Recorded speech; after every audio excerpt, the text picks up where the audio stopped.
Hey guys, what's up? Welcome back to another video of our channel. Today, in this video, I'm gonna show you how to create a CPABuild account.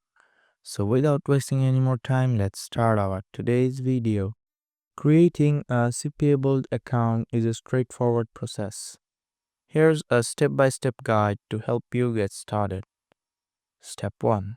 Visit the CPABuild website. Go to the CPABuild website. Step 2. Register. Click on the Sign Up or Register button. Fill in the personal details, including your full name, email address, and a strong password.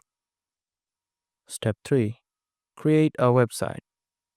It's recommended to have a website or blog where you can promote CPA offers. You can use platforms like Blogger or WordPress to create a simple site. Step 4. Complete the application. In the registration form, provide details about your website and how you plan to promote CPA offers.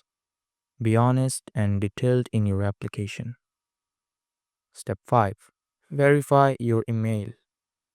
After submitting your application, you will receive a verification email. Click on the link in the email to verify your account. And at last, step 6. Wait for approval. Your application will be reviewed by the CPABuild team. This process can take a few days. Once approved, you will receive a confirmation email. So that's it guys. Hope you like this video. If you found this video helpful, don't forget to hit the like button and subscribe to our channel. Till then, bye bye.